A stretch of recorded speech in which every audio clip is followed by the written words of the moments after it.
রাস্তার এখানে যে সমস্যাটা দেখতে পাচ্ছি আমরা, যে একটু বৃষ্টি হইলেই পুরো রাস্তা এমনভাবে প্লাবিত হয়ে যায় যে আমরা আর পারাপার হইতে পারি না এই জায়গাটা। কারণ আমাদের স্টুডেন্টের প্রচুর সমস্যা হচ্ছে, আমরা যাতায়াত করতে পারতেছি না। একটু বৃষ্টি হইলেই দেখা যায় যে রাস্তাঘাট থেকে শুরু করে সব কিছু অনেক অপরিষ্কার হয়ে যায়। জলাবদ্ধতার জন্য আমরা এক জায়গা থেকে আরেক জায়গায় সহজে যাইতেই পারি না।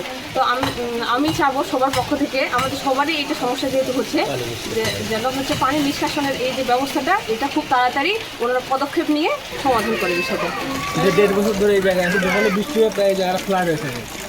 আর এটা হচ্ছে মানুষের জন্য অনেক দুর্ভোগ। সবাই এটা নিয়ে প্রায় বিপদে পড়ে বলা যায় অনেক সময়।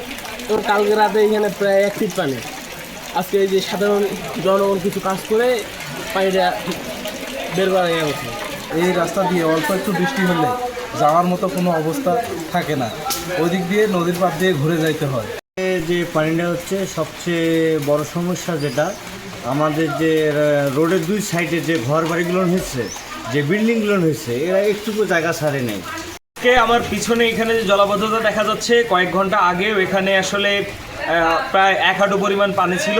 এই যে জায়গাটা, এখানে প্রায় কয়েক হাজার শিক্ষার্থী এবং কয়েকশো মেস রয়েছে।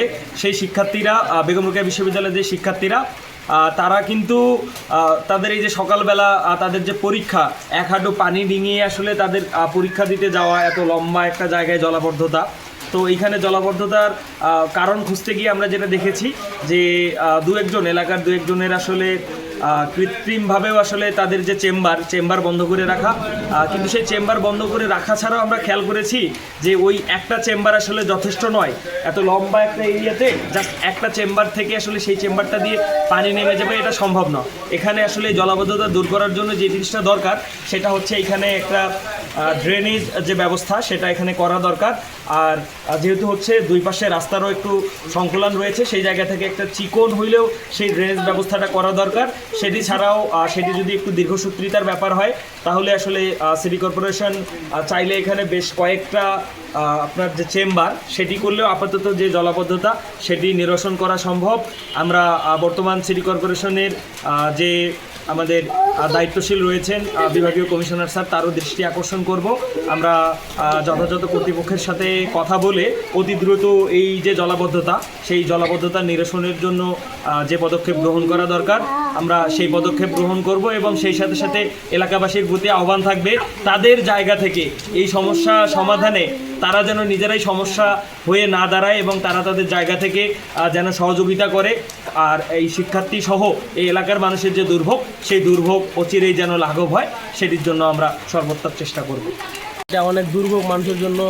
মানুষ এখানে বিপদে পড়ে, অনেক সময় স্লিপ করে মানুষ পড়েও যায়, এখানে ব্যথা পায়। তাই সিটি কর্পোরেশনের কাছে অনুরোধ যাতে এখানে পানির অপসারণের ব্যবস্থা করে এবং ড্রেনেজ সিস্টেম বা পাইপলাইনের ব্যবস্থা করে। ঠিক আছে, পারলে যে সরকারি আইন হিসেবে যেটা রোড থেকে 3.5 ফিট যে রোডটা থাকে, সে রোডটা তারা নিয়ে নিচ্ছে। তো যেহেতু বিল্ডিং করছে, এখন এই তারা নিজেরাই চাচ্ছে না যাতে আমাদের এখানে কোনো ড্রেন হয় বা অন্য কোনো পদক্ষেপ নেয়।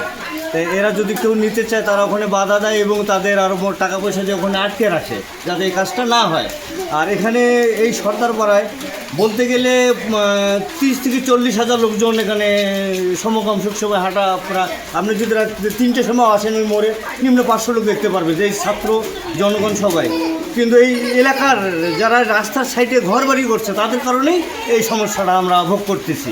আর কোনো এখানে কারো অন্য কোনো সমস্যা না এখানে।